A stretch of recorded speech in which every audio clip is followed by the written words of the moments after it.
चलिए boiling point freezing point के concept से अगला क्वेश्चन देखते हैं। The boiling point of a solution containing 0.5 grams of solute A in 50 grams of solvent is raised by 0.4 Kelvin। तो एक solute A है जिसके 0.5 ग्राम को डालने से बॉइलिंग पॉइंट में 0.4 केल्विन का रेज आता है। तो डेल्टा टीबी इज 0.4, ठीक है, is equal to KB into molality. Molality is mass of solute into 1000 upon molar mass आपको 128 दिया हुआ है इंटू 50 ग्राम्स ऑफ सॉल्वेंट, ठीक है। while 0.6 grams of another solute B raises the boiling point to 50 gram of same solvent है तो Kb same हो जाएगा by 0.6 केल्विन। तो यहाँ पर 0.6 is equal to Kb into 0.6 grams of another solute into 1000 upon molar mass of solute into 50। इसका ratio लेंगे, Kb Kb cancel हो जाएगा, ये दोनों चीजें कैंसिल हो जाएगी। आपके पास में ये आ गया 4/6। 4/6 क्या होता है?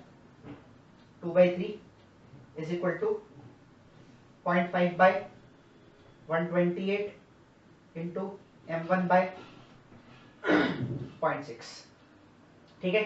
आप जब इसको m1 के लिए यानी कि मोलर मास के लिए सॉल्व करोगे तो इसका आंसर आएगा 102.4 ग्राम्स।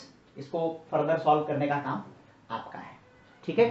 चलिए अगला क्वेश्चन देखें। Find out the amount of ice that will separate out. अब आपको सबसे पहले तो बता दें कि इसका मतलब क्या होता है।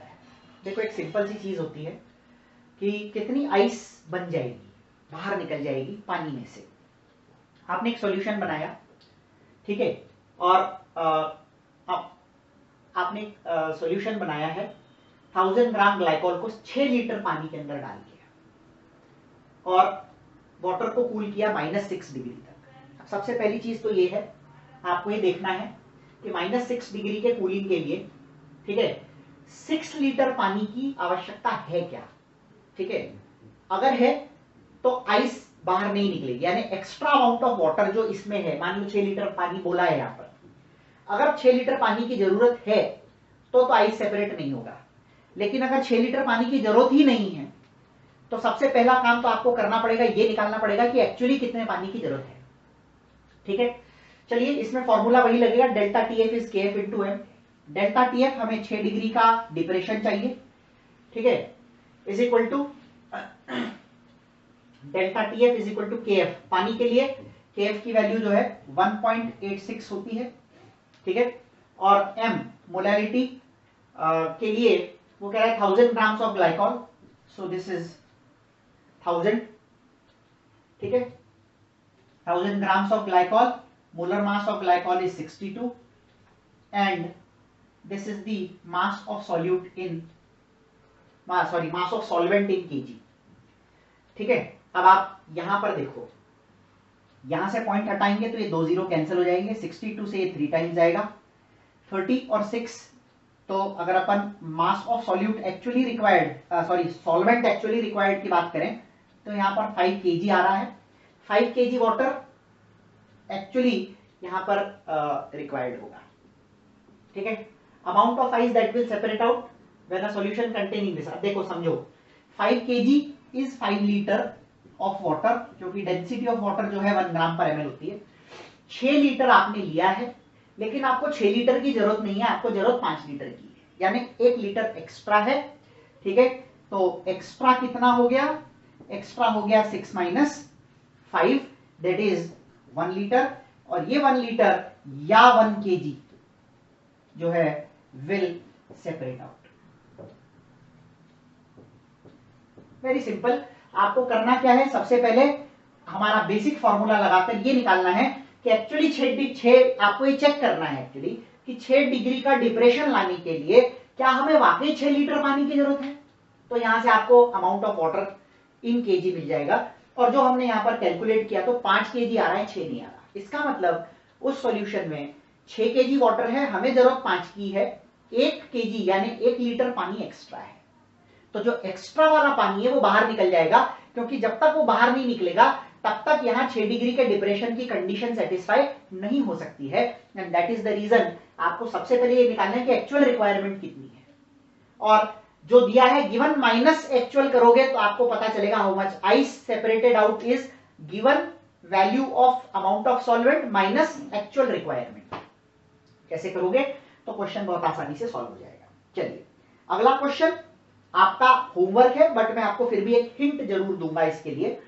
अच्छा क्वेश्चन है बहुत, ठीक है। तो देखो, how many grams of glucose must be dissolved in 100 grams of water in order to prepare a solution with 105 degree difference in boiling point and freezing point, यानी TB माइनस TF की value 105 है। TB और TF कहां से आएंगे?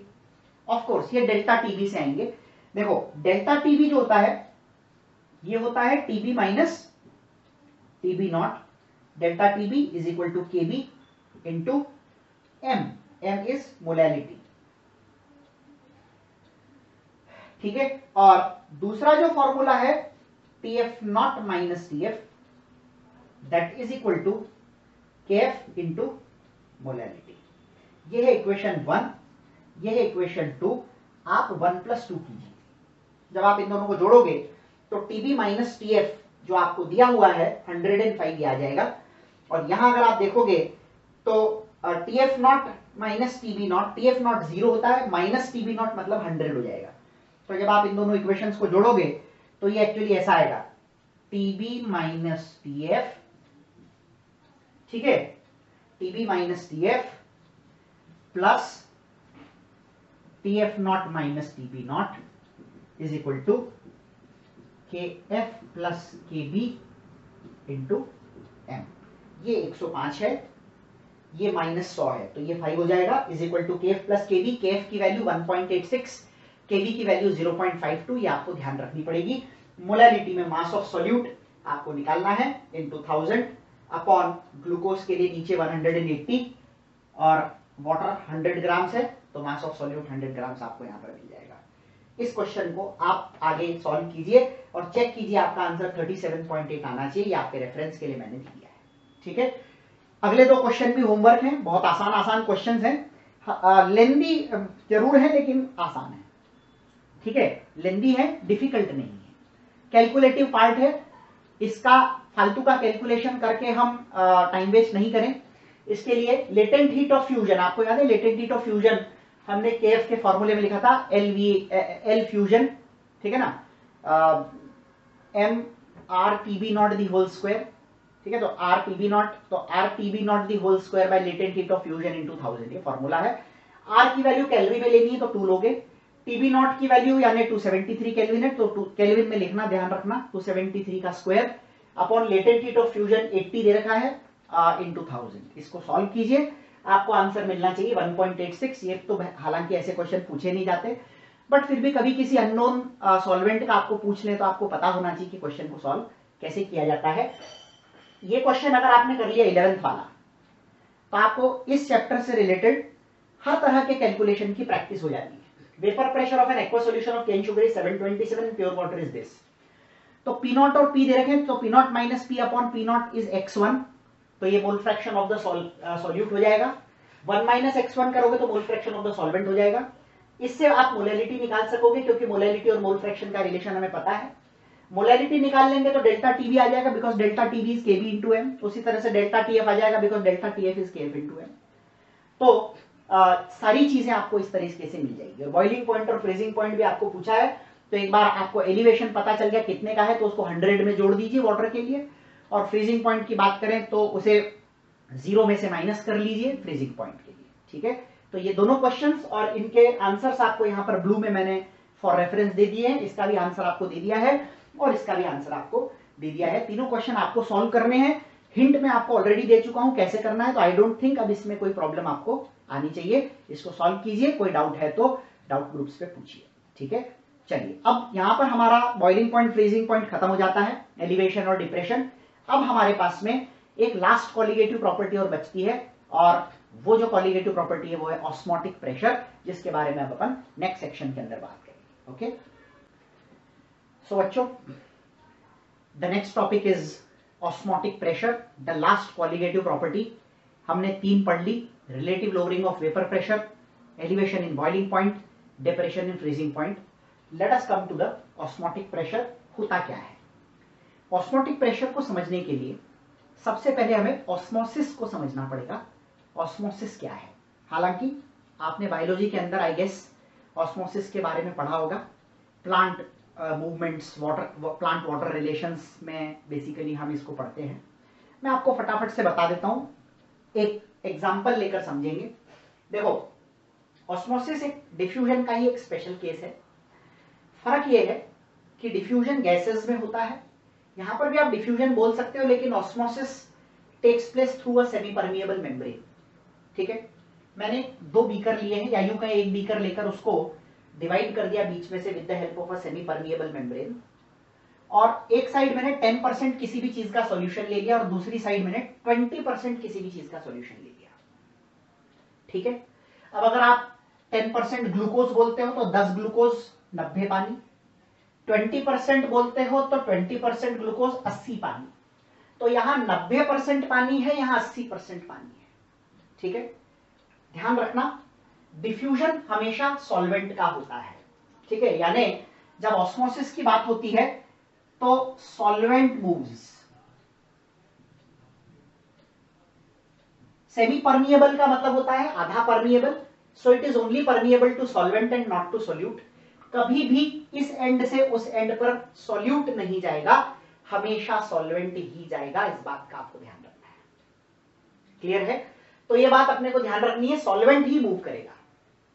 अच्छा, diffusion में क्या होता था याद है?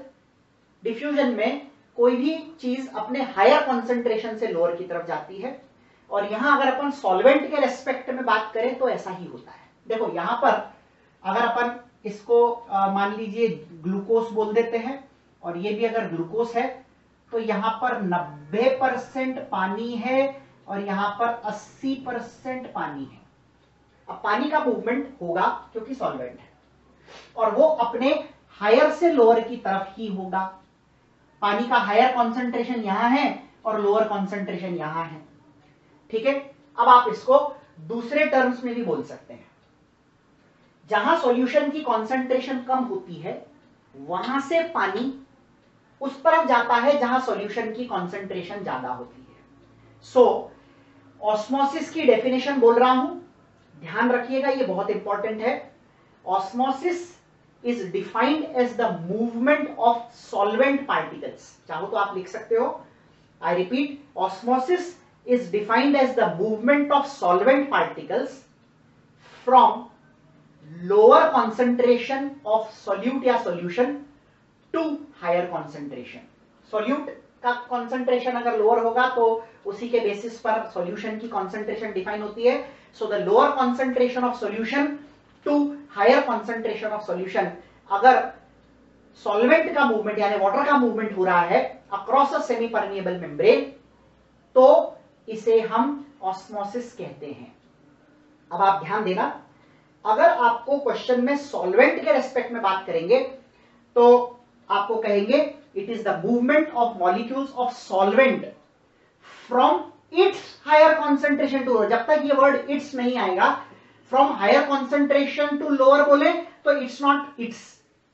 कॉन्सेंट्रेशन इन जनरल सॉल्यूशन की होती है। तो अगर मैं कहूं from higher concentration to lower, गलत हो जाएगा। From its higher concentration to lower सही हो जाएगा। वर्ड्स आर वेरी इंपॉर्टेंट, और इन्हीं वर्ड्स के साथ ऑप्शंस में खेला जाता है, बहुत इंपॉर्टेंट चीज है। तो हमेशा ध्यान रखें, osmosis is defined as the movement of molecules of solvent from lower concentration of solution to higher concentration, और from higher concentration of solvent to lower. Solvent के रेस्पेक्ट में हायर टू लोअर, सॉल्यूशन या solute के respect में lower to higher. ये बहुत clear रखना, इसमें कहीं कोई कंफ्यूजन होने की बात नहीं है, ध्यान रखना है। ठीक है, चलिए, जब यहां पर मूवमेंट होता है ऑस्मोसिस के बेसिस पर, तो यहां पर हम ऑस्मोसिस तो पढ़ लिए। अब यहां पर एक और टर्म पढ़ा जाता है, osmotic pressure. What is osmotic pressure? अब आप समझो, पहले मूवमेंट पानी का ऐसे हो रहा है। अब मैं कहूं कि आप इस पानी के मूवमेंट को रोकिए कैसे भी करके, तो आपको क्या करना पड़ेगा, यहां से यहां जो मूवमेंट हो रहा है इसके ऑपोजिट डायरेक्शन से एक प्रेशर लगाना पड़ेगा। मतलब इस जगह से आपको एक प्रेशर अप्लाई करना पड़ेगा। ठीक है, वो pressure, that minimum pressure which must be applied from opposite direction to stop the flow of water by osmosis. Osmosis की वजह से होने वाले वाटर के फ्लो को रोकने के लिए ऑपोजिट डायरेक्शन से लगाए गए प्रेशर को एग्जैक्टली पानी को रोकने के लिए, ठीक है, उसे हम ऑस्मोटिक प्रेशर कहते हैं. So osmotic pressure is defined as that pressure which must be applied from opposite direction to stop the flow of water by osmosis. Osmosis की वजह से जो पानी का फ्लो हो रहा है लेफ्ट टू राइट, इसे रोकने के लिए राइट कंपार्टमेंट से हम एक प्रेशर अप्लाई करते हैं जो इस पानी के फ्लो को रोक दे. उतना प्रेशर जो इस पानी के फ्लो को रोक सके उसे ऑस्मोटिक प्रेशर कहा जाता है. ठीक है, चलिए अब अपन बात करते हैं तीन तरह के सॉल्यूशंस की. ये वैसे तो कॉन्सेंट्रेशन बेस्ड होते हैं बायोलॉजी की लैंग्वेज में, कि जहां पर हाइपरटोनिक सॉल्यूशन का मतलब दो सॉल्यूशन में कंपेयर किया जाए तो जहां कॉन्सेंट्रेशन ज्यादा वो हाइपरटोनिक, ठीक है, जहां कॉन्सेंट्रेशन कम वो हाइपोटोनिक, और यदि दोनों सॉल्यूशंस की कॉन्सेंट्रेशन सेम हो जाए तो उसे हम कहते हैं आइसोटोनिक. लेकिन केमिस्ट्री की लैंग्वेज में यहां पर हम इसे ज्यादा अप्रोप्रिएटली ऑस्मोटिक प्रेशर के टर्म्स में डिफाइन करते हैं. तो अगर मैं आपसे पूछूं what is an isotonic solution, ठीक है, व्हाट आर आइसोटोनिक सॉल्यूशंस, तो आप कहेंगे दो solutions in which the osmotic pressures are same. Osmotic pressure को पाई से डिफाइन किया जाता है. तो यदि किसी दो सॉल्यूशंस के ऑस्मोटिक प्रेशर सेम है, यानी पाई 1 और पाई 2, ठीक है, सेम हो जाए, यानी ये फ्लो आप अपने आप बंद हो जाएगा, तो दोनों तरफ की कॉन्सेंट्रेशन सेम हो जाएगी. और जब कॉन्सेंट्रेशन सेम हो जाएगी तो इस पर्टिकुलर केस में पाई सेम होगा, हर केस में नहीं. ये अपन आगे बात करेंगे. तो सिंपल रूल, आपसे अगर पूछा जाए what do you mean by isotonic solutions, तो आप कहेंगे those solutions whose osmotic pressure is same. Chemistry की लैंग्वेज में हम कॉन्सेंट्रेशन के बारे में बात कर सकते हैं, लेकिन osmotic pressure is the most appropriate way to explain it. समझ में आ रही बात? Osmotic pressure is the most appropriate way to explain it. ये सिंपल सा रूल अपने को ध्यान रखना है. तो यहां पर hypertonic, hypotonic and isotonic solutions में से हमारे इंपॉर्टेंस का आइसोटोनिक रहेगा. बिफोर दैट, ऑस्मोटिक प्रेशर दो चीजों पर डिपेंड करता है. Osmotic pressure is directly proportional to the molar concentration, mole per litre, ठीक है, and it is also directly proportional to absolute temperature, that is temperature on Kelvin scale. तो ध्यान रखिए, यदि क्वेश्चन में आपको टेम्परेचर किस डिग्री सेल्सियस में दिया हुआ है, तो first of all you will convert that to kelvin by adding 273, और उसी के बाद क्वेश्चन को सॉल्व करेंगे. विदाउट दैट नहीं करेंगे. इस इक्वेशन 1 और इस इक्वेशन 2 को यदि हम जोड़ें तो pi is directly proportional to C as well as T. जब आप सी और टी प्रोपोर्शनैलिटी का साइन हटाते हो तो यहां पर एक कांस्टेंट आता है एस. ये जो एस है इसे हम मोलर सॉल्यूशन कांस्टेंट कहते हैं. It is exactly same as universal gas constant in terms of its value. यहां पर अगर अपन एस की वैल्यू की बात करें तो ये 0.0821 होती है लीटर एटमॉस्फेयर पर केल्विन मोल इसकी यूनिट है. और हमें इस पर्टिकुलर चैप्टर में, इस पर्टिकुलर सेक्शन में एस की यही वैल्यू का यूज ज्यादा से ज्यादा करना पड़ेगा. तो 0.0821 litre atmosphere per kelvin mole, S is molar solution constant.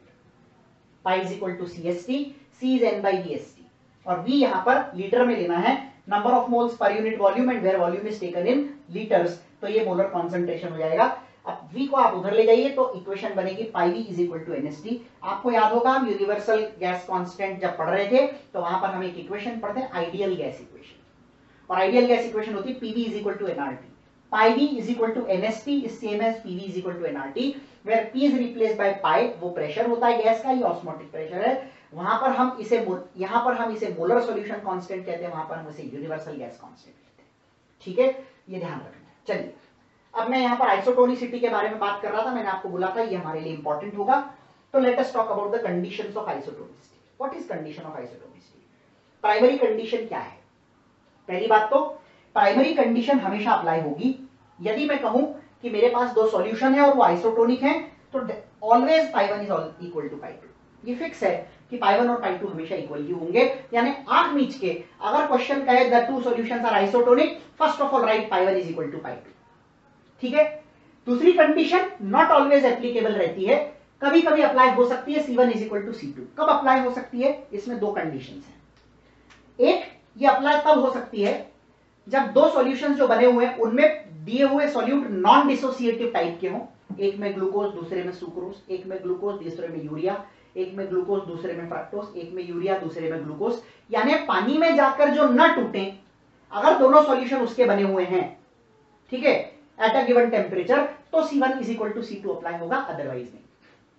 दूसरा, या तो दोनों में टूटने वाले सॉल्यूट्स हो लेकिन टूटकर सेम नंबर ऑफ पार्टिकल्स देते हो, जैसे NaCl टूटकर 2 पार्टिकल देता है, KCl टूटकर 2 पार्टिकल देता है, ठीक है, तो MgCl2 CaCl2 दोनों 2-2 3-3 पार्टिकल देते हैं। तो जब आप दो सॉल्यूशन ऐसे बनाओ जिनमें या तो जो सॉल्यूट गया वो टूटता ही नहीं हो, और यदि टूटता हो तो सेम नंबर ऑफ पार्टिकल देता हो, इन्हीं दो केसेस में C1 equal to C2 apply होगा, अदरवाइज नहीं होगा। सिंपल रूल है, ठीक है। इसके अलावा कोई भी केस हो, glucose NaCl, urea NaCl MgCl2 AlCl3, जहां पर नंबर ऑफ पार्टिकल्स टूटने के बाद सेम ना हो एक, और जहां एक में टूटे ही नहीं और दूसरे में टूटे, पार्टिकल अलग अलग नंबर आ जाए, अगर जैसे दोनों ही नहीं टूटते तो पार्टिकल सेम रहेंगे, दोनों टूटते हैं लेकिन एक ज्यादा टूटता है कम, कहने का मतलब एक से दो आयंस मिलते हैं, दूसरे से 3 आयन मिलते हैं, अगेन पार्टिकल बदल जाएंगे। और ऑस्मोटिक प्रेशर एक कॉलिगेटिव प्रॉपर्टी है जो नंबर ऑफ पार्टिकल्स पे डिपेंड करती है, इसलिए बहुत इंपॉर्टेंट है कि हम इसका ध्यान रखें। Not applied in solutes which associate और डिसोसिएट, यानी एक तरफ एक ऐसा है जो एसोसिएट या डिसोसिएट होता हो और दूसरी तरफ ना होता हो, इसमें अप्लाई तभी हो सकता है। देखो अब इसमें एक और चीज ध्यान रखना, इसमें आगे सब जगह पर ए का मतलब एसोसिएशन की बात हो रही है और डी का मतलब डिसोसिएशन की बात हो रही है, ये बात अपने को ध्यान रखनी है। Solutes in both solutions neither associate और dissociate, A is association, D is dissociation. आगे कहीं पर भी मैं ए और डी यूज करूं तो समझ जाइए मैं एसोसिएशन या डिसोसिएशन की बात कर रहा हूं। तो सॉल्यूट्स जो एसोसिएट या डिसोसिएट होते हो और अगर सेम पार्टिकल देते हो दोनों तो ही अप्लाई होगा, उसके अलावा किसी केस में ही अप्लाई नहीं होगा। इसलिए इन जनरल मैंने लिख दिया not applied in solutes which associate और डिसोसिएट। इसमें आप चाहो तो एक पॉइंट ऐड कर सकते हो, except where both the solutes give same ions, NaCl और KCl, CaCl2 और MgCl2 और BaCl2, 3 कोई भी जो सेम आयंस देते हो उनमें अप्लाई होगा, उसके अलावा कहीं नहीं होगा, ठीक है। अब आपसे पूछा गया R1 molar glucose and NaCl isotonic, देखो एक सिंपल सी चीज है, बाकी सब कंडीशन यदि सेम हो तो आइसोटोनिसिटी डिपेंड करती है। आइसोटोनिक होने के लिए पाई 1 इक्वल टू पाई 2 होना चाहिए। ऑस्मोटिक प्रेशर एक कॉलिगेटिव प्रॉपर्टी है, वो नंबर ऑफ पार्टिकल पर डिपेंड करेगी। एक मोलर ग्लूकोज यानी कि 1 लीटर में 1 मोल ग्लूकोज के पार्टिकल है, यानी 6 × 10⁻23 पार्टिकल्स। लेकिन 1 मोल NaCl जब पानी में जाएगा तो ये Na और Cl 2 पार्टिकल दे देगा, तो नंबर ऑफ पार्टिकल्स हो जाएंगे 2 × 6 × 10⁻23 यानी कि 2Na पार्टिकल्स, ठीक है ना। तो नंबर ऑफ पार्टिकल्स यहां बढ़ जाएंगे और यहां कम रह जाएंगे, और पार्टिकल अगर सेम नहीं है नंबर ऑफ पार्टिकल्स तो आइसोटोनिसिटी नहीं हो सकती, यानी एक डिसोसिएटिव एक नॉन डिसोसिएटिव एक dissociative with same concentration isotonicity कभी नहीं हो सकती, यानी कॉन्सेंट्रेशन अलग अलग ही होनी चाहिए।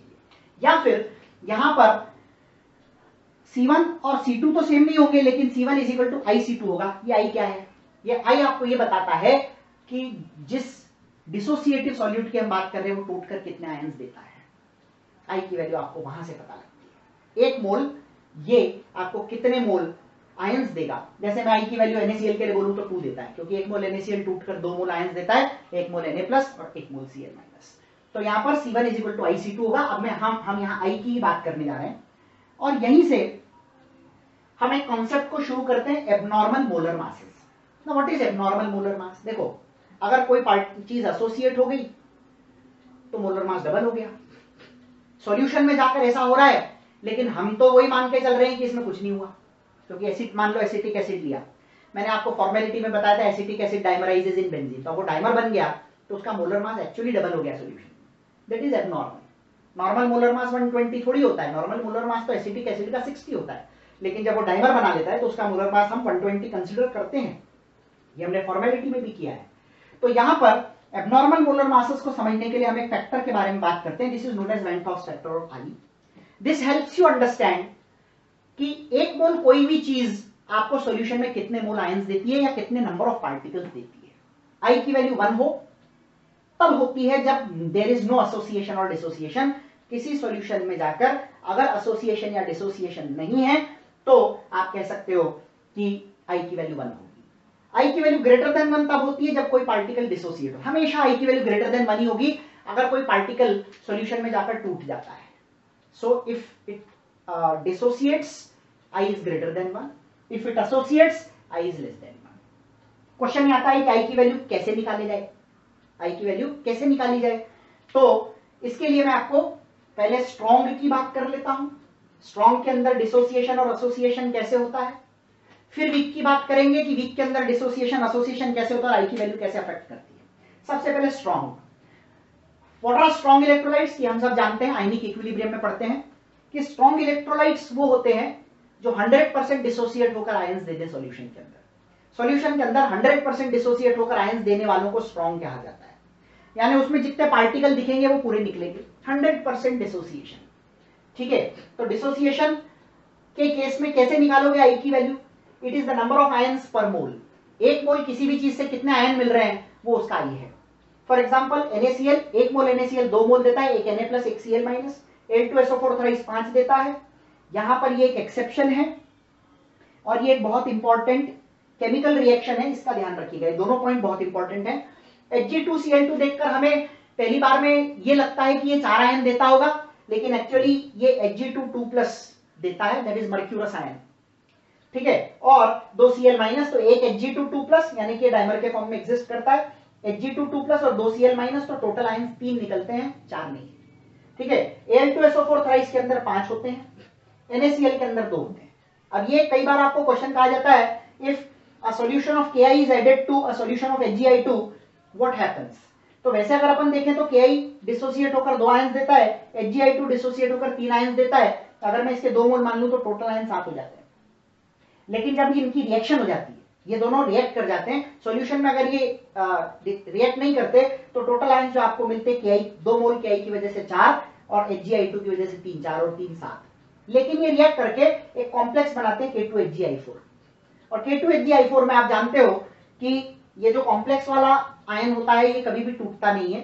तो ये पूरा एक आयन बनेगा और 2 ये बनेंगे, तो टोटल एक्चुअली 3 ही आयन रह जाते हैं, पहले 7 थे।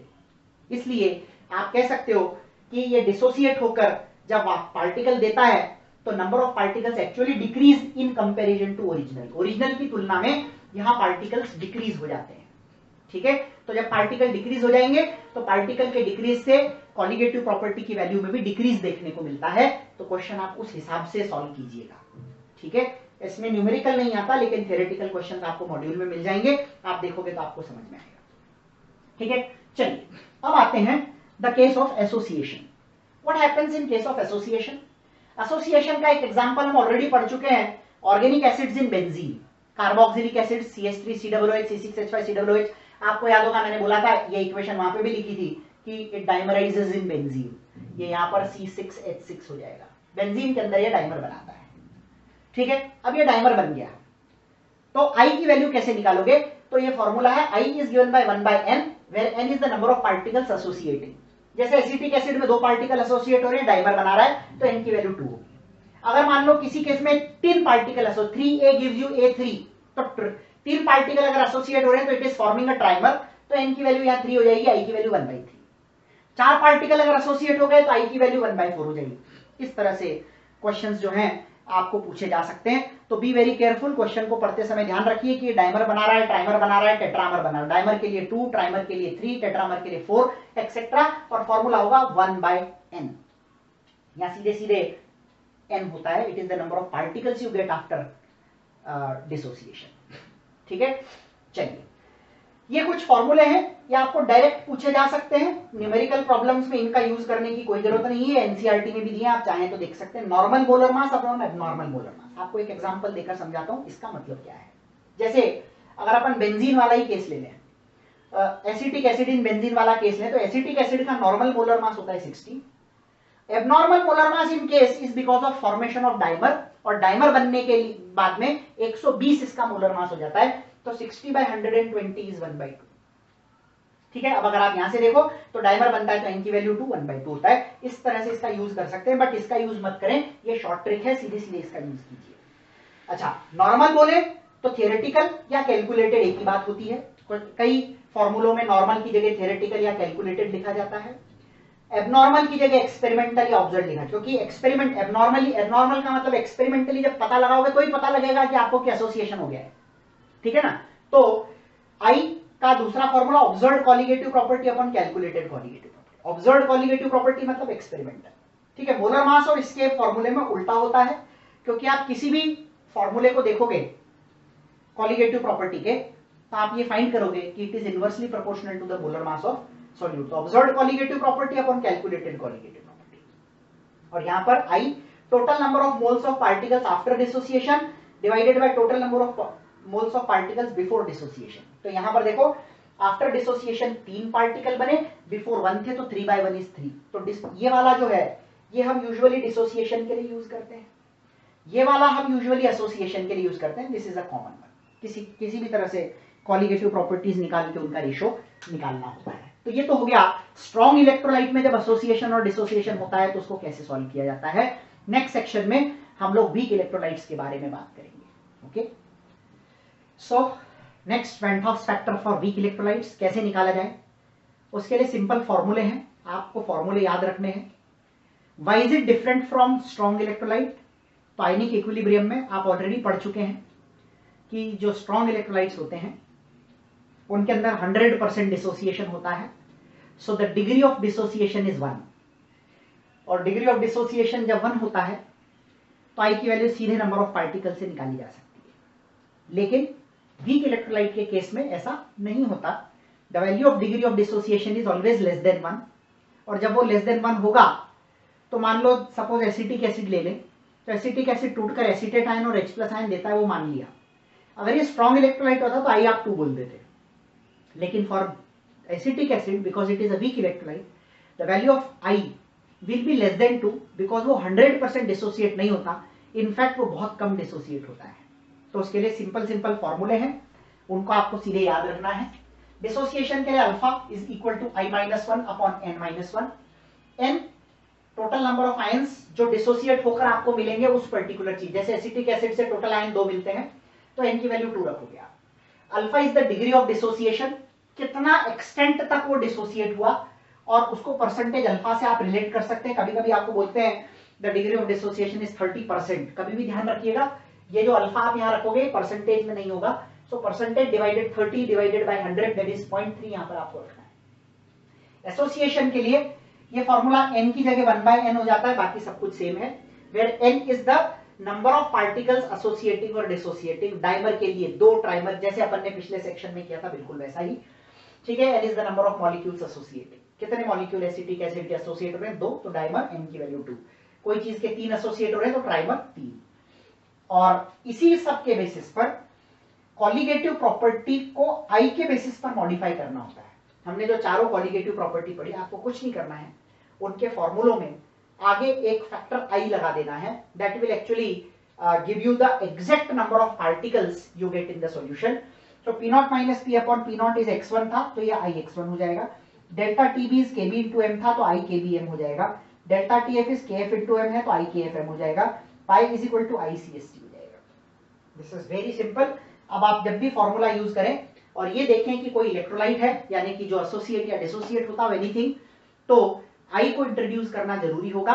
ये आई अभी तक अपन जो कर रहे थे उसमें छुपा हुआ था, छुपा हुआ इसलिए था क्योंकि हम इसको आई को 1 मान रहे थे। 1 क्यों मान रहे थे? क्योंकि अभी तक आपने देखा हो, अगर आप गौर से देखेंगे तो जितने भी एग्जाम्पल हमने किए उन सभी के अंदर हमने ऐसे इलेक्ट्रोलाइट, ऐसी चीजें ली जो नॉन इलेक्ट्रोलाइट्स थी, जो नॉन डिसोसिएटिव थी, जिनके आई का वैल्यू 1 था। इसलिए ये 1 छुपा हुआ था फॉर्मूले में, तो ये पहले से है।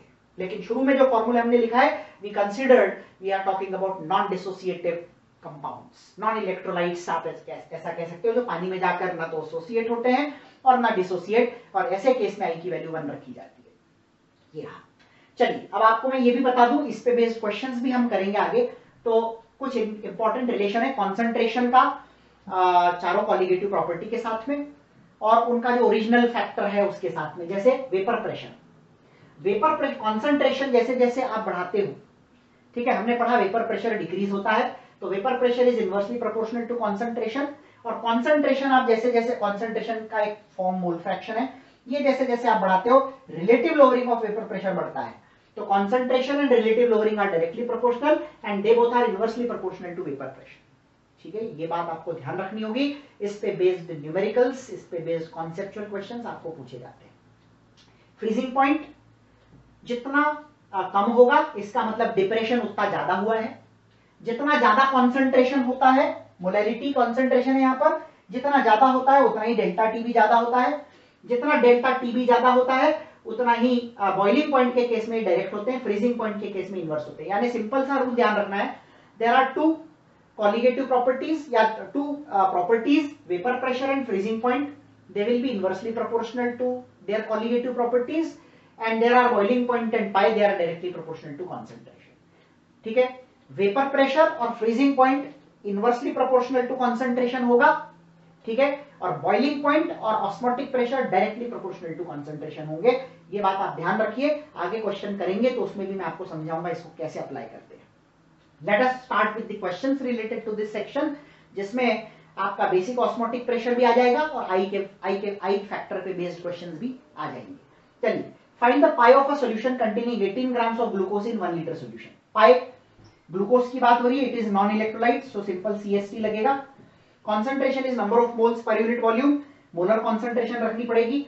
सो और 1 लीटर है तो मोल ही ले लेते हैं, 18 बाय ग्लूकोज है 180। S की वैल्यू हम जानते हैं 0.0821 होती है और 27 इज 300। ये चीज का ध्यान रखिए, बहुत काम आएगा आपको। This value is 24.63, just remember it. Bar bar calculation करने से बचना हो तो इसे याद कर लो, 0.0821 इंटू 300 इज 24.63। अगर आपको बहुत कठिन लगता हो तो इसे आप 25 लेकर भी सॉल्व कर सकते हैं, अप्रोक्सीमेटली आपको क्लोज आंसर मिलेगा। ठीक है, अब यहां पर अगर अपन 18 ग्राम्स ऑफ ग्लूकोज ले रहे हैं तो 18 ग्राम्स ऑफ ग्लूकोज ले रहे हैं तो 18 बाय ग्लूकोज का मोलर मास 180 है तो 1/10 हो गया। 24.63 डिवाइडेड बाय 10 यानी कि 2.463, और ये एटमॉस्फेयर में आएगा क्योंकि ये जो वैल्यू हमने ली है लीटर एटमॉस्फेयर पर केल्विन मोल में ली है। तो this is how you solve such questions. 18 grams of glucose in 1 litre solution. Clear? चलिए आगे बढ़ते हैं। अगला क्वेश्चन भी कुछ इसी तरह का है, लेकिन थोड़ा सा इसमें डिफरेंट है। 0.5 grams of solute is dissolved in water to obtain 20 ml solution at 27। देखो यहाँ पर ऑस्मोटिक प्रेशर की वैल्यू आपको दे रखी है ऑलरेडी और मोलर मास पूछा है, लेकिन ध्यान देने वाली बात यह है कि यहाँ पर जो आपको ऑस्मोटिक प्रेशर की वैल्यू दे रखी है वो पाई mmHg में दिया हुआ है, इसे एटमॉस्फेयर में बदलना पड़ेगा। ध्यान रखिए, mmHg is actually not the unit of pressure. Pressure की एक्चुअल यूनिट तो एटमॉस्फेयर होती है। mmHg is just to measure कि 760 millimetre of mercury column height जाती है तो वो करस्पॉन्ड करता है 1 एटमॉस्फेयर को, बस। तो कन्वर्जन किए बिना कभी भी क्वेश्चन सॉल्व नहीं करें, सीधे इक्वेशन सॉल्व करनी पड़ेगी। 7.6 divided by 760, this is in atmosphere. Pi concentration, molar concentration है 0.5 into 1000 upon molar mass of solute into 20 ml solution है। सी S की वैल्यू 0.0821 एंड T की वैल्यू 300। ये हमारा 24.63 है, जिसे आप 25 ले सकते हैं अभी के लिए। ठीक है, ये देखो, दिस इज 500, तो इसको जब आप सॉल्व करोगे तो ये हो जाएगा 25, और ये है 1/100 इज इक्वल टू 25 इंटू, इसको भी अप्रोक्सीमेटली 25 ले लीजिए, divided by m1। Therefore m1 will be 62500।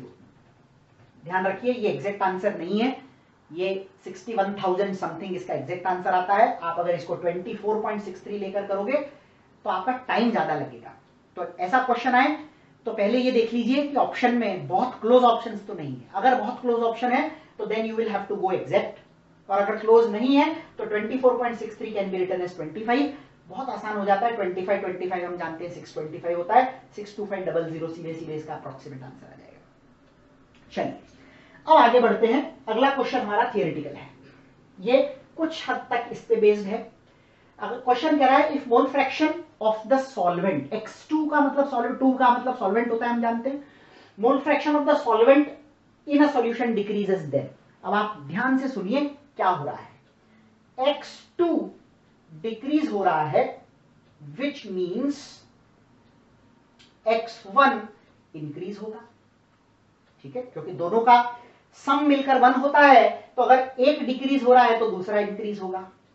x1 increase होगा तो relative lowering of vapour pressure बढ़ेगा।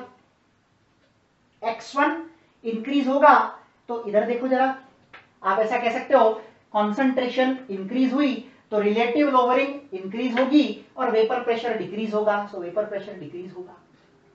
ठीक है, कॉन्सेंट्रेशन ऑफ सॉल्यूट बढ़ेगा, कॉन्सेंट्रेशन ऑफ सॉल्यूट बढ़ेगा तो बॉइलिंग पॉइंट बढ़ेगा, यहां बॉइलिंग पॉइंट घटेगा बोल रखा है तो ये गलत हो गया। ऑस्मोटिक प्रेशर कॉन्सेंट्रेशन के बढ़ने से बढ़ता है, तो कॉन्सेंट्रेशन बढ़ेगा सॉल्यूट का तो ऑस्मोटिक प्रेशर भी बढ़ेगा, तो ये हमारा तीसरा ऑप्शन भी राइट हो गया। फ्रीजिंग पॉइंट की बात करें तो x1 बढ़ेगा, देखो इधर इसको देखोगे तो आपको ध्यान आ जाएगा, x1 यानी कॉन्सेंट्रेशन बढ़ेगी तो फ्रीजिंग पॉइंट घटेगा, फ्रीजिंग पॉइंट घट रहा है, so this is the right answer. आपको अब आप समझ में आया why these relations are important. They are important because ऐसे थियोरेटिकल और कुछ न्यूमेरिकल क्वेश्चन जो अपन आगे करेंगे उनको सॉल्व करने में ये बहुत ही इंपॉर्टेंट होगा।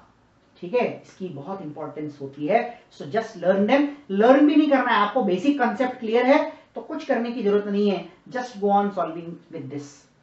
ठीक है, चलिए अगला क्वेश्चन देखिए। 5% solution of cane sugar is isotonic with 1% solution. Isotonic, what do you mean by isotonicity? हमने जो प्राइमरी कंडीशन आइसोटोनिसिटी की पढ़ी थी वो थी π1 इज इक्वल टू π2। ठीक है ना, यहां पर C1ST is equal to C2ST, ST cancel हो जाएंगे, तो यहां पर आप ऐसा भी कह सकते हो कि C1 और C2 बराबर होने चाहिए। ऐसा क्यों? क्योंकि जो सब्सटेंस दूसरा सॉल्यूशन दिया है X का, उसको उसके अंदर कहीं मेंशन नहीं है कि वो एसोसिएट या डिसोसिएट कर रहा है कि नहीं कर रहा, तो C1 और C2 इसमें बराबर है। 5% सॉल्यूशन परसेंटेज को, और ये कॉन्सेंट्रेशन मोलैरिटी में होती है तो इसको हम मोलैरिटी में रखेंगे। 5% percentage weight by volume, weight by volume इसलिए ले रहा हूं क्योंकि डेंसिटी नहीं दी है, percentage weight by volume into 10 upon molar mass of cane sugar is 342 is equal to 1% solution of substance X, percentage weight by volume into 10 upon substance क्या है ये हमें नहीं पता, so this is molar mass. ये 10 से 10 हो गया कैंसल, और m1 की वैल्यू जब आप यहां से निकालोगे तो 5 6 30, ठीक है ना, 5 8 40.4, ठीक है ना, 5 6 30, 4 2, 5 8 40, 2 0 5 4 68.4 will be the molar mass of the unknown substance X।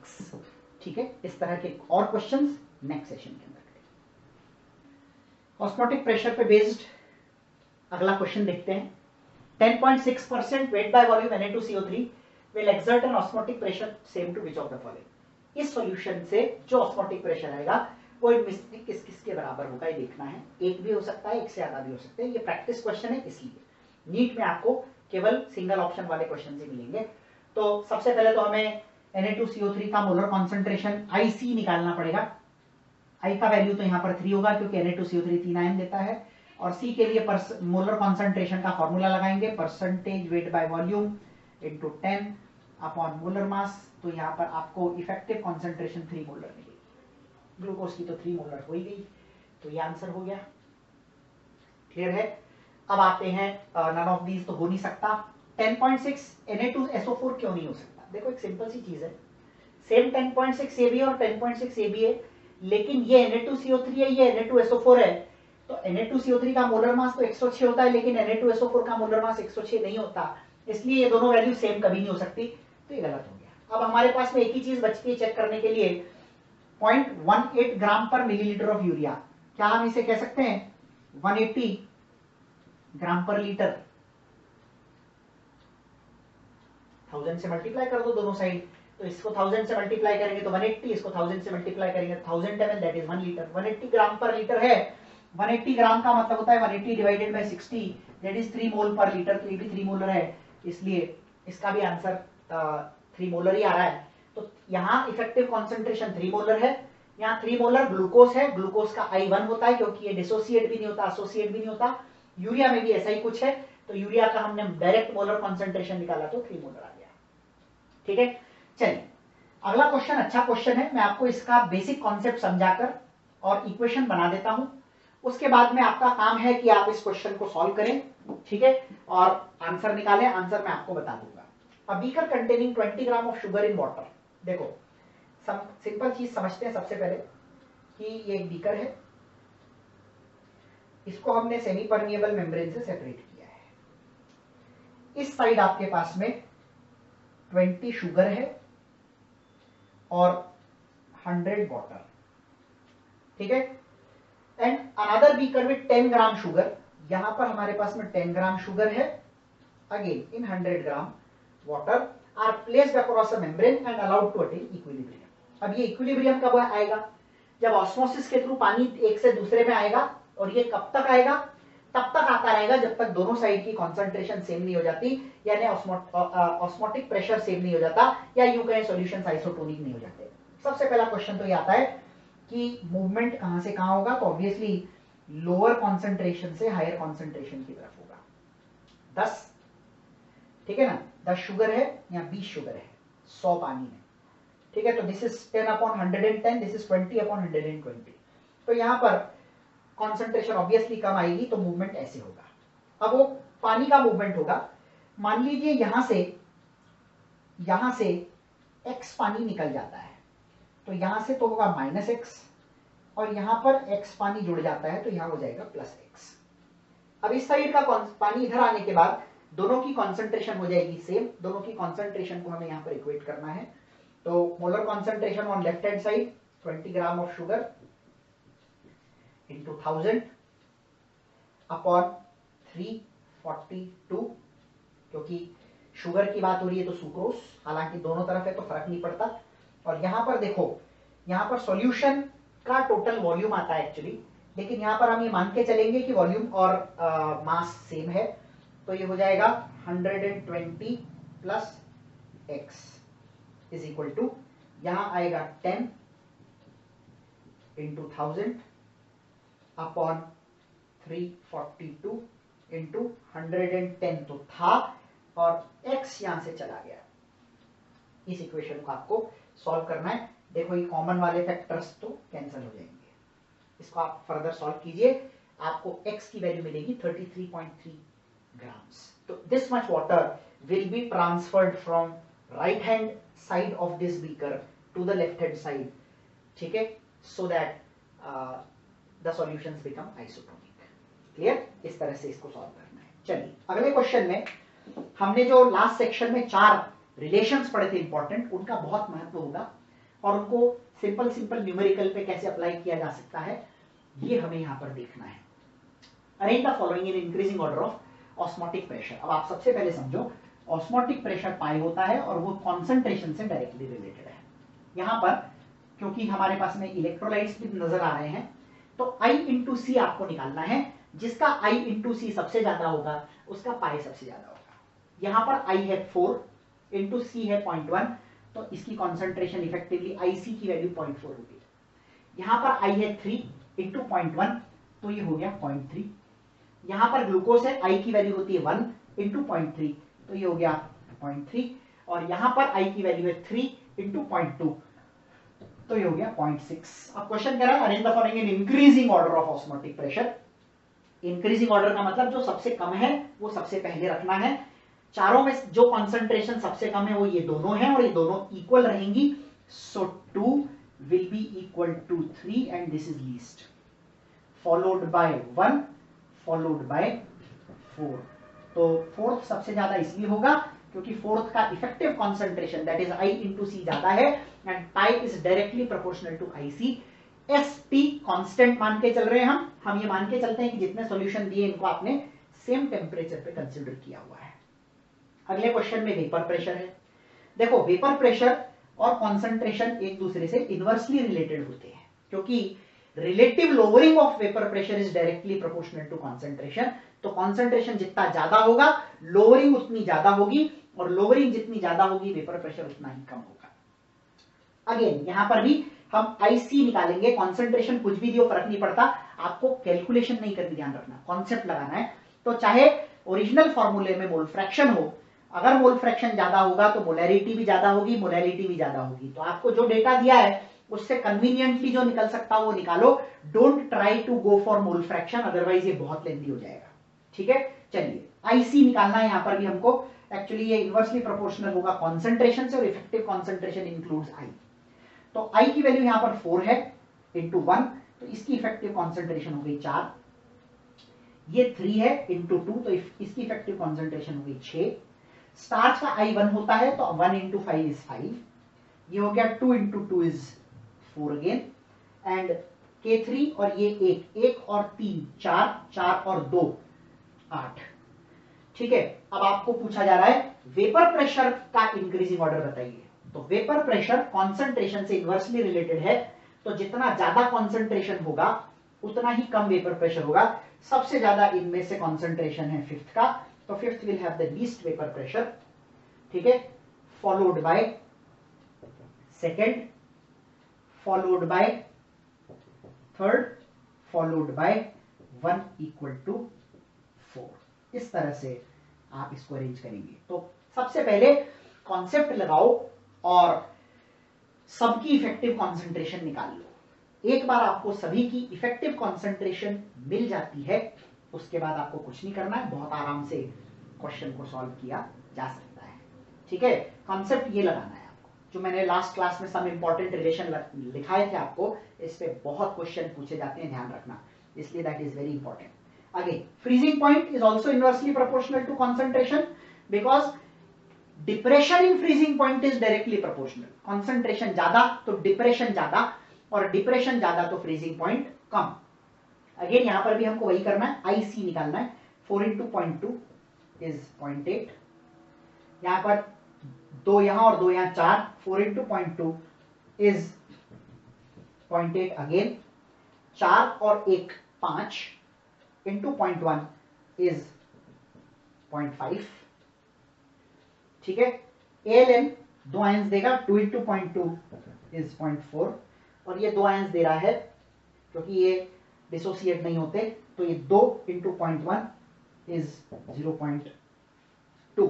अब कॉन्सेंट्रेशन कम तो फ्रीजिंग पॉइंट ज्यादा, तो सबसे ज्यादा कॉन्सेंट्रेशन जिनकी भी है वो उनका फ्रीजिंग पॉइंट लीस्ट होगा, तो 1 इक्वल टू 2, ये तो लीस्ट हो गए। ठीक है, उसके बाद में 0.5 यानी कि 3, उसके बाद में 0.4 यानी कि 4, और सबसे ज्यादा फ्रीजिंग पॉइंट होगा 0.2 का, क्योंकि इसके अंदर डिप्रेशन सबसे कम होगा। 0.2 का मतलब हो गया फिफ्थ।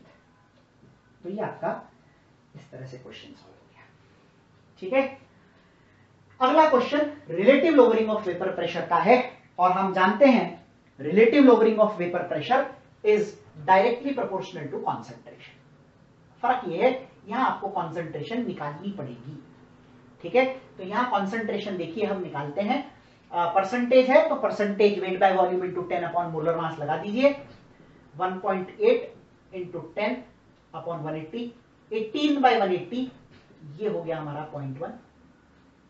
ठीक है, ये हो गया 1.11 इंटू 10 अपॉन 111, तो ये भी हमारा हो गया 1, लेकिन 3 आयंस है, तो इसका इफेक्टिव कॉन्सेंट्रेशन जो है, ठीक है, 1.8% ग्लूकोज है, तो ये इसका इफेक्टिव 1.11 इंटू 10 11.1, यानी 0.1 इंटू 3, दैट इज इफेक्टिवली ये 0.3 हो जाएगा।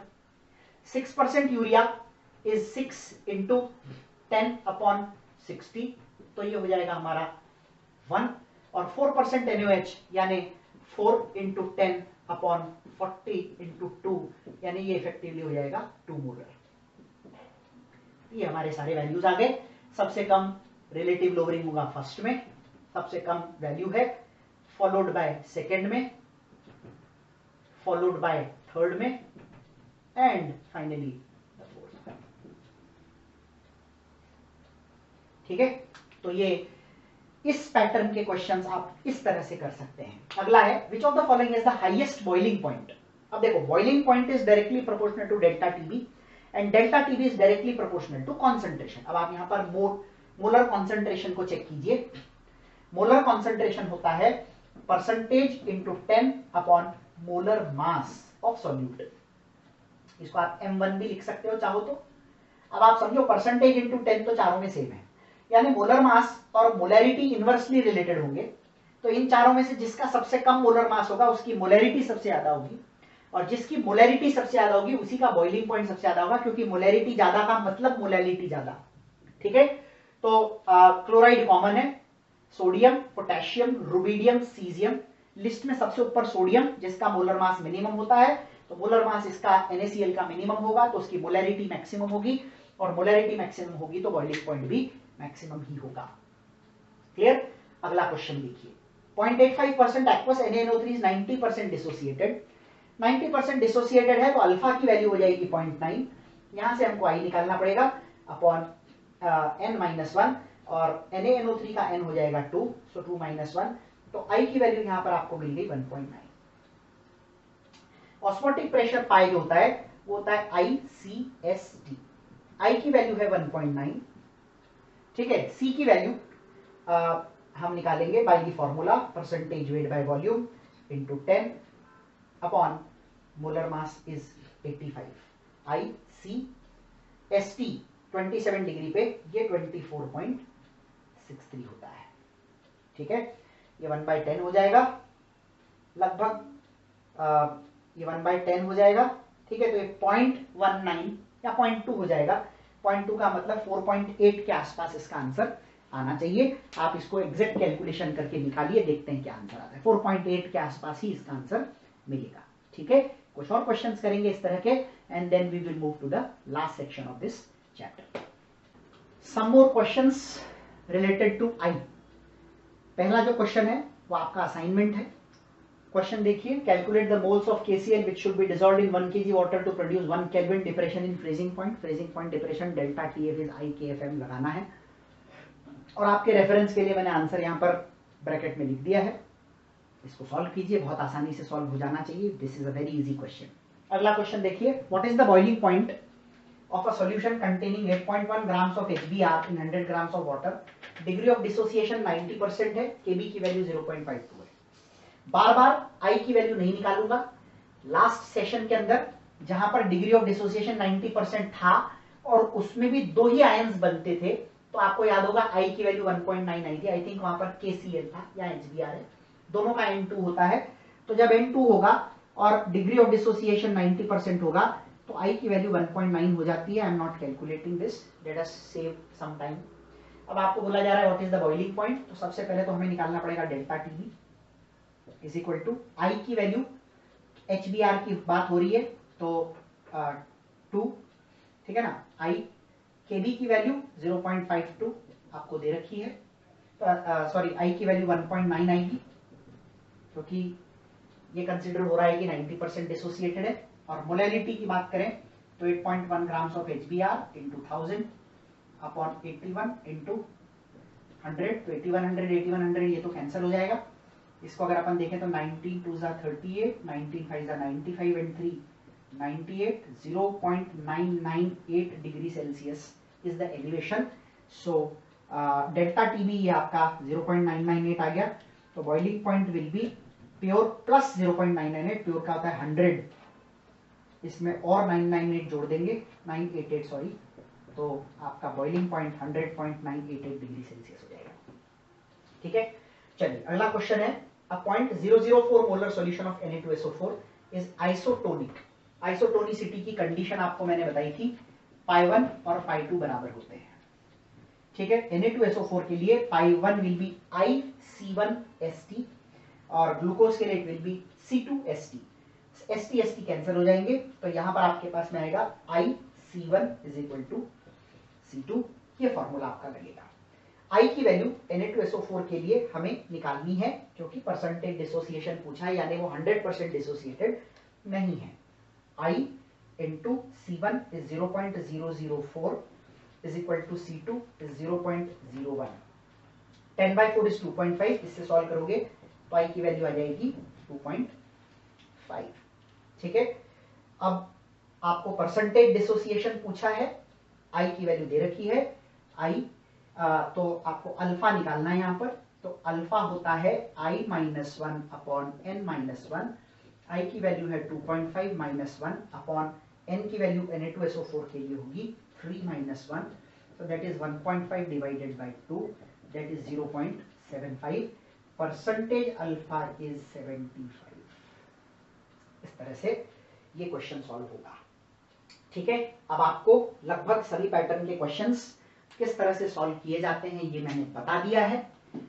यहां पर आपका वैन थॉप्स फैक्टर वाला पार्ट और चारों कॉलिगेटिव प्रॉपर्टीज खत्म हो जाती है। इस चैप्टर का आखिरी सेक्शन, पहले थियरी इस सेक्शन में पढ़ लेंगे और लास्ट सेक्शन अगले सेशन के अंदर मैं आपको इससे रिलेटेड कुछ न्यूमेरिकल्स कैसे सॉल्व करते हैं वो बता दूंगा। Then the chapter will get over. चलिए, गैस लिक्विड सॉल्यूशन, मैंने आपको बोला था हम इस चैप्टर के अंदर 3 तरह के लिक्विड सॉल्यूशन पढ़ेंगे, सॉलिड लिक्विड, लिक्विड लिक्विड, यानी कि volatile and non volatile solute वाला, और ये है गैस लिक्विड। गैस तो ऑब्वियसली वोलेटाइल होती है। और गैस लिक्विड सॉल्यूशन को डिफाइन करने के लिए हेनरीज लॉ, एक लॉ दिया गया था, साइंटिस्ट का नाम था हेनरी, और उन्होंने ये लॉ दिया जो ये बताता है कि गैस की सॉल्युबिलिटी प्रेशर के साथ कैसे रिलेटेड होती है। तो हेनरीज लॉ का स्टेटमेंट कहता है according to this law the pressure exerted by a gas on the surface of a liquid, एक लिक्विड लिया, उसके सरफेस पर अगर आप गैस का प्रेशर एक्सर्ट करोगे तो जितना ज्यादा प्रेशर एक्सर्ट करोगे वो गैस उतनी ही ज्यादा उस लिक्विड के अंदर घुलेगी। The pressure exerted by a gas, ठीक है, pressure exerted by gas on the surface of liquid is directly proportional to its solubility in that liquid. उस लिक्विड में वो कितना घुलेगा ये इस बात पे डिपेंड करेगा कि आप ऊपर से प्रेशर जो अप्लाई कर रहे हो वो कितना है। So pressure of gas is directly proportional to solubility. Mathematically हम यहां पर सॉल्युबिलिटी का यूज जब करते हैं तो mole fraction of the gas को डिफाइन करते हैं। Mole fraction of the gas को डिफाइन करते हैं, टेम्परेचर बढ़ाने कम करने वो सारी चीजों के बारे में भी बात की जाती है, इसलिए temperature independent concentration term was used. ठीक है, जब आप प्रोपोर्शनैलिटी का साइन हटाते हैं तो यहां पर एक कांस्टेंट आता है, इसे हम हेनरीज कांस्टेंट के नाम से जानते हैं, और ये कैरेक्टरिस्टिक फीचर ऑफ गैस होता है। अब आप देखो, जब अपन बॉइलिंग पॉइंट और फ्रीजिंग पॉइंट की बात कर रहे थे तो मैंने आपको कहा था बॉइलिंग पॉइंट और फ्रीजिंग पॉइंट के जो कांस्टेंट है केबी और केएफ, ठीक है, बॉइलिंग पॉइंट एलिवेशन कांस्टेंट या फ्रीजिंग पॉइंट डिप्रेशन कांस्टेंट, ये दोनों सॉल्वेंट के कैरेक्टरिस्टिक फीचर थे, यानी कि जिसमें घुल रहे हो उसके। और यहां जो केएच है ये जो घुल रहा है उसके कैरेक्टरिस्टिक फीचर की बात करता है। तो ये चीज अपने को ध्यान रखनी है। इसी ग्राफ के बेसिस, इसी इक्वेशन के बेसिस पर हेनरीज लॉ का ग्राफ आता है। This equation is of the form y is equal to mx। y is equal to mx हम सब जानते हैं is a straight line passing through origin. Straight line passing through origin, तो origin से एक स्ट्रेट लाइन पास हो रही है। यहां पर मैंने 3 डिफरेंट गैसेस ले ली है। अब आपको अगर ग्राफ देकर क्वेश्चन पूछा जाए कि बताइए इन तीनों गैसेस में से किस गैस की KH की वैल्यू सबसे ज्यादा होगी। अब आप यहां से ध्यान से देखेंगे अगर अपन, तो M corresponds to slope and M corresponds to KH। तो क्या मैं कह सकता हूं कि KH की वैल्यू जो है, क्या हम कह सकते हैं KH की वैल्यू जो है ग्राफ के स्लोप के साथ सीधे सीधे रिलेट होगी, और स्लोप जो होता है वो tan थीटा होता है, तो हमको यहाँ पर थीटा लिखना होता है। थर्ड ग्राफ का थीटा ये रहा, सेकंड ग्राफ का ये रहा, और फर्स्ट ग्राफ का ये रहा। ठीक है, तो जितना ज्यादा थीटा उतना ज्यादा स्लोप, tan थीटा उतना ज्यादा, और जितना ज्यादा tan थीटा उतना ज्यादा KH। तो more the slope more the KH, एक तो ये हो गया। दूसरा, कांस्टेंट प्रेशर पे KH सॉल्युबिलिटी और टेम्परेचर का एक रिलेशन होता है। देखो एक सिंपल सी लॉजिक है, टेम्परेचर और सॉल्युबिलिटी को मैं पहले बात कर देता हूं। टेम्परेचर बढ़ाओगे तो किसी भी गैस की सॉल्युबिलिटी यानी घुलने की क्षमता जो होती है वो डिक्रीज होगी। ठीक है, एक इसका सबसे बढ़िया एग्जांपल है कोल्ड ड्रिंक्स। कोल्ड ड्रिंक में CO2 गैस मिली हुई होती है। आप अगर उसको ठंडा नहीं रखोगे तो थोड़े टाइम के बाद में आप ये देखते हैं कि वहां पर टेम्परेचर के बढ़ने से गैस एक्सपेल आउट हो जाती है। ठीक है, तो वो फिर कोल्ड ड्रिंक की तरह नहीं रहता, सादा शरबत हो जाता है। तो बेसिकली यहां पर आपको ये चीज ध्यान रखनी है कि टेम्परेचर बढ़ाएंगे तो गैस की सॉल्युबिलिटी घटेगी। तो टेम्परेचर और सॉल्युबिलिटी तो एक दूसरे से इनवर्स होते हैं। अब प्रेशर को कांस्टेंट रखें तो KH और सॉल्युबिलिटी का रिलेशन इनवर्स कैसे आया। इस इक्वेशन में अगर मैं प्रेशर को कांस्टेंट रख दूं तो KH into X gas is constant. ठीक है, अब आपको इसको समझने के लिए मैं आपको एक इक्वेशन बताता हूं जो आप गैसियस स्टेट में पढ़ते हैं, Boyle's law, PV is constant. PV is constant मतलब P and V are inversely related. उसी तरह से KH and X gas is constant मतलब KH and X gas are inversely related. KH और X गैस, X सॉल्युबिलिटी है gas की, तो KH और X गैस एक दूसरे से इनवर्स होते हैं, यानी KH जितना बड़ा होगा, यानी 1 2 3 में से आपको बोले सबसे ज्यादा सॉल्युबल गैस कौन सी, तो आप कहेंगे 3, बिकॉज 3 की KH की वैल्यू सबसे कम है, तो सॉल्युबिलिटी की वैल्यू सबसे ज्यादा होगी। KH is directly proportional to temperature. KH जो है टेम्परेचर के साथ सीधे सीधे रिलेट करता है, आप ऐसा इसके अंदर कह सकते हैं। तो ये बहुत इंपॉर्टेंट है, थियोरेटिकल क्वेश्चंस को यूज के अंदर ये यूज आता है। आगे बढ़े। There are some limitations of Henry's law which you need to remember. Directly आपको याद करना है, बहुत हाई प्रेशर पे ये लॉ फेल हो जाता है, तो pressure should not be too high. Extremely low temperatures पे T बहुत लो नहीं होना चाहिए, एक्सट्रीमली लो टेम्परेचर्स पे भी ये फेल हो जाता है। गैस को जब आप सॉल्वेंट में मिलाएं तो ये किसी के साथ भी रिएक्ट नहीं करनी चाहिए। गैस को सॉल्वेंट के साथ में मिलाएं तो रिएक्शन नहीं होना चाहिए, ठीक है। It should not react, the gas should not react with the solvent. And finally gas molecule should neither associate nor dissociate in the solvent. पानी में जाकर टूटना नहीं चाहिए, ठीक है। For example HCl gaseous state में होता है लेकिन पानी में जाकर टूटता है, तो वहां पर आप हेनरीज लॉ अप्लाई नहीं कर पाएंगे, इस बात का अपने को ध्यान रखना है खास। तो हो गए लिमिटेशंस। अगला आता है applications of Henry's law. Soft drink के बारे में बात करें तो कोल्ड ड्रिंक्स कैसे बनती हैं। जो लिक्विड होता है, शरबत जिसको अपन कहते हैं, उसके अंदर हाई प्रेशर से CO2 भरी जाती है। इसका सबसे बढ़िया एग्जांपल है सोडा वाटर। सोडा बनते हुए देखा है आपने सड़क के किनारे कभी? आपने देखा होगा कि वो लोग एक बॉटल में पानी भरते हैं और उसे एक मशीन में डालते हैं और वहां से हाई प्रेशर से CO2 उसके अंदर डाली जाती है। थोड़ी ही देर के बाद में उस बॉटल के अंदर बबल्स आने लग जाते हैं, यानी CO2 गैस भर जाती है। तो ये क्यों होता है? क्योंकि प्रेशर हाई होता है। और हमने अभी यहाँ यही पढ़ा कि pressure of gas is directly proportional to solubility. तो सॉफ्ट ड्रिंक और सोडा बॉटल्स के अंदर ये बहुत इंपॉर्टेंट एप्लीकेशन है, ठीक है। जितना ज्यादा प्रेशर बढ़ाओगे उतना ज्यादा CO2 उसके अंदर डिसॉल्व होता जाएगा। कोल्ड ड्रिंक को बनाने में, सोडा वाटर को बनाने में ये इसका एप्लीकेशन का यूज आप कह सकते हो। This is one of the applications of Henry's law. अगला है breathlessness in anoxia at high altitudes. High altitudes मतलब पहाड़ी इलाके में, बहुत ऊंचे इलाके में, कभी कभी प्लेन्स में भी ऐसा होता है कि ऑक्सीजन लेवल बहुत घट जाते हैं। आपने देखा होगा वहां पर आपको ऑक्सीजन के लिए मास्क, ऑक्सीजन मास्क दिए जाते हैं। अगर बहुत ज्यादा हाई एल्टीट्यूड पे जाओ तो वो निकल आते हैं।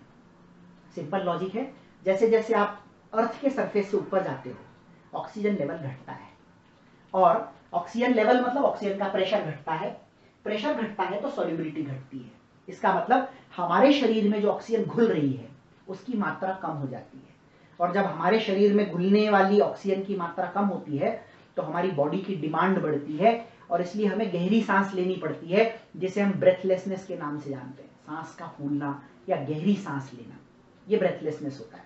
और इसी ब्रेथलेसनेस की वजह से ब्रेन को प्रॉपर ऑक्सीजन नहीं मिल पाता, और उसकी वजह से कंडीशन डेवलप होती है जिसे अपन कहते हैं एनॉक्सिया। एनॉक्सिया क्या होता है? Anoxia is a condition where you have an inability to think and act properly. मतलब सोचने, समझने और किसी चीज को करने की क्षमता जो है वो कम हो जाती है, इनएबिलिटी उसमें आ जाती है। और उसका सिंपल रीजन होता है decrease in oxygen level concentrations of the brain, और वो हायर एल्टीट्यूड्स पे देखने को मिलता है। ब्रेथलेसनेस होता है एंड एनॉक्सिया। एनॉक्सिया का मतलब inability to act and think properly. और ये ब्रेन में ऑक्सीजन प्रॉपर जाता है तो ही हम सोच पाते हैं, ऑक्सीजन कम हो जाता है तो सोचने की क्षमता भी कम हो जाती है, ठीक है। Scuba divers use cylinders with nitrogen. देखो सिंपल सी चीज है, स्कूबा डाइवर जो सिलेंडर ले जाते हैं, अगर वो सिलेंडर नॉर्मल कॉम्पोजिशन वाले होंगे, हम समुद्र के अंदर बहुत गहरा नीचे जा रहे हैं तो पानी का प्रेशर ऊपर से उसके ऊपर बढ़ता है, और जब पानी का प्रेशर बढ़ता है तो हेनरीज लॉ लगता है प्रेशर बढ़ेगा तो सॉल्युबिलिटी बढ़ेगी। गैसेस घुलती हैं, और गैस घुलती है मोल फ्रैक्शन के हिसाब से। अगर आपके सिलेंडर में नॉर्मल एटमॉस्फेरिक एयर है तो उसमें नाइट्रोजन का कंटेंट बहुत ज्यादा होता है, और वो नाइट्रोजन हमारे शरीर में ब्लड वेसल्स के अंदर घुल जाती है। घुल जाती है वहां तक कोई दिक्कत नहीं है, लेकिन जब आप वापस सरफेस पे आते हो तो प्रेशर के ड्रॉप होने से वो ऑक्सीजन, वो नाइट्रोजन जो है वापस आपकी बॉडी से बाहर निकलने के लिए कोशिश करता है, और इसकी वजह से एक पेनफुल कंडीशन डेवलप, मतलब आपको पेन होता है जब वो गैस बाहर निकलती है, और ये पेनफुल कंडीशन को हम कहते हैं बेंड्स। इस बेंड्स को रोकने के लिए नाइट्रोजन की जगह पर कुछ प्रोपोर्शन में यहाँ पर, जैसे यहाँ पर एक्चुअली 78% नाइट्रोजन होता है, ऑक्सीजन तो उतना ही है, नाइट्रोजन के प्रोपोर्शन को डिक्रीज करके हम नाइट्रोजन को रिप्लेस करते हैं with N inert gas helium. तो जब आप हीलियम डाल देते हैं तो ये जो कंडीशन बनती है इसकी भी सॉल्युबिलिटी थोड़ी कम हो जाती है और उस वजह से ये बेंड्स वाली सिचुएशन को रोका जा सकता है, कंट्रोल किया जा सकता है। ठीक है, चलिए ये तो हो गया about Henry's law. Henry's law पे कुछ क्वेश्चंस अपन नेक्स्ट सेशन के अंदर करने वाले हैं। Comparison between Raoult and Henry's law, आप दोनों की इक्वेशन लिख दोगे, आपको खुद समझ आएगा क्या हो रहा है। PA इज P0 XA या P1 इज P0 1 X1 या P2 इज P0 2 X2, ये राउल्ट्स लॉ की बेसिक इक्वेशन है। और हेनरीज लॉ तो भी अपन ने पढ़ा, P gas is KH into X gas. ये देखो, ये प्रेशर है, ये भी प्रेशर है, ये प्रेशर है, ये भी प्रेशर है, ये पार्शियल वेपर प्रेशर है, ये pressure exerted by the gas on the surface. आप अगर एयर के थ्रू प्रेशर ले रहे हो तो that will B partial vapour pressure of the gas. यहां पर भी जैसे मान लो एयर को आपने प्रेशराइज किया सरफेस पे, तो एयर में जितना vapour pressure, partial pressure gas का ज्यादा होगा, जैसे नाइट्रोजन का सबसे ज्यादा होगा तो नाइट्रोजन सबसे ज्यादा घुलेगी, ऑक्सीजन का कम होगा तो और कम घुलेगी, और दूसरी गैसेस और भी कम घुलेगी। तो ये दोनों को जब अपन कंपेयर करें, हेनरीज लॉ पहले, ऑल्दो हम इसको पढ़ते बाद में हैं, लेकिन हेनरीज लॉ पहले आया था इसलिए, और इनमें सिमिलरिटीज को देखते हुए माना जाता है कि Raoult's law is a special case of Henry's law, जहां पर बाकी सब चीजें तो सेम है लेकिन कॉन्स्टेंट्स बदल जाते हैं। हेनरीज लॉ में जहां पर हम हेनरीज कांस्टेंट लेते हैं which is a characteristic feature of gas, वहीं पे P0A is the vapour pressure of the pure solvent या सॉल्यूट, जो भी कंपोनेंट है, किसी एक कंपोनेंट का प्योर केस में वेपर प्रेशर जो है वो इंडिकेट यहां पर होता है। ठीक है, so that is all about Henry's law and its comparison to Raoult's law. अब एक लास्ट सेशन और बचता है जिसमें मैं आपको 2-3 न्यूमेरिकल करा दूंगा हेनरीज लॉ के, and then your chapter will get over. Okay, चलिए last section of this chapter, Henry's law के न्यूमेरिकल्स। फर्स्ट न्यूमेरिकल देखते हैं, 1 decimetre cube of water under nitrogen pressure of 1 atmosphere, so ये pressure of gas दिया हुआ है, dissolves इतने KG of nitrogen. ठीक है, कैलकुलेट KH। KH निकालना है तो फॉर्मूला लगेगा pressure of gas is equal to KH into X gas. ठीक है, तो हमारा फॉर्मूला जो है उसको थोड़ा सा हमें मॉडिफाई करना पड़ेगा। X गैस को हम लिख सकते हैं N gas upon N gas plus N water. ठीक है, अब आप एक चीज ध्यान दीजिए, नाइट्रोजन का जो मास है 2 × 10⁻² ग्राम्स है और ये 1000 ग्राम है, तो दोनों में बहुत ज्यादा फर्क है, इसलिए वाटर के मोल्स बहुत ज्यादा होंगे। हेनरीज लॉ के सेक्शन में N1 प्लस N2 जो होता है, 1 सॉल्यूट का और 2 सॉल्वेंट का, तो N गैस जो होता है ये much less than N water होगा इस केस में, एंड देयरफॉर ये वाली जो वैल्यू होगी this will simply become number of moles of water. तो हमारा फॉर्मूला बनेगा pressure of gas is equal to KH into N gas upon N water. ठीक है, गैस का प्रेशर 1 एटमॉस्फेयर है, तो यहां पर आप 1 रख दीजिए, इज इक्वल टू KH आपको निकालना है। Number of moles of gas 2 × 10⁻5 kg है, तो ये होगा 2 × 10⁻⁻5 kg को ग्राम में बदलने के लिए इंटू 1000, और गैस कौन सी है, नाइट्रोजन गैस है, तो यहां पर आएगा 14 divided by number of moles of water, that will B 1000/18, तो 18 ऊपर आ जाएगा और नीचे आ जाएगा ये 1000। ठीक है, ये 1000 और ये 1000 हो जाएगा कैंसिल। क्लियर है, यहां पर आप देख सकते हैं 2 × 10⁻5 kg है। बस अब आप इसको सिंप्लीफाई करो और देखो कि आपको क्या आंसर मिलता है, KH की वैल्यू क्या होगी, ये आपका असाइनमेंट है, we are not going further. तो सिंपल वैल्यू सब्स्टिट्यूट करनी है, KH की वैल्यू हमें निकालनी है, number of moles of gas will be mass in grams divided by, sorry यहाँ पर 28 आएगा। ठीक है, तो आप इसको कैंसल आउट करके 14 लिख सकते हैं, तो 14/18 इंटू 10⁵, 14/18 इज 7/9, 8 × 72 होता है, तो 0.8 के लगभग 7 पॉइंट समथिंग इंटू 10⁵ इसका आंसर होना चाहिए। चेक कीजिए क्या आता है। ठीक है, चलिए KH for hydrogen gas in water is 25 degree Celsius, 72 kilo bar आपको दे रखा है। Calculate the moles of hydrogen gas dissolved in 1 litre of water. ठीक है, तो हमारा फॉर्मूला हो जाएगा pressure of gas is equal to KH into number of moles of hydrogen divided by number of moles of water. Gas का pressure जो है वो आपको दे रखा है 1 is equal to KH of hydrogen is 72 kilo bar, so this is 72,000 into number of moles of hydrogen. KH of hydrogen दे रखा है और आपको बोला calculate the moles of hydrogen produce, so moles of hydrogen will be n hydrogen divided by number of moles of water. Number of moles of water will be 1000 by 18. Again calculations हम नहीं करेंगे, ये आपका काम है, आपको इसको solve करना है और देखना है कि कितना आपका वैल्यू जो है number of moles of hydrogen का आता है, क्योंकि calculate the moles of hydrogen gas dissolved in 1 litre of water बोल रहा है। 1 litre water is 1000 ml, 1000 ml is 1000 grams, so 1000 by 18 number of moles of water. इसको सिंप्लीफाई करोगे आपको आंसर मिल जाना चाहिए। ठीक है, चलिए आगे बढ़ते हैं। एक लास्ट क्वेश्चन, ये भी अच्छा क्वेश्चन है। KH फॉर सॉल्युबिलिटी ऑफ, ये सिंपल क्वेश्चंस थे, ये थोड़ा सा इसके अंदर ट्विस्ट किया है क्वेश्चन को। मोल fraction of nitrogen in air is 0.8 and 5 atmospheric pressure total pressure है। सबसे पहले तो हमें नाइट्रोजन का प्रेशर निकालना पड़ेगा, ये नाइट्रोजन का प्रेशर नहीं है। Water at 298 kelvin and 5 atmospheric pressure पे उसको डिसॉल्व करना है।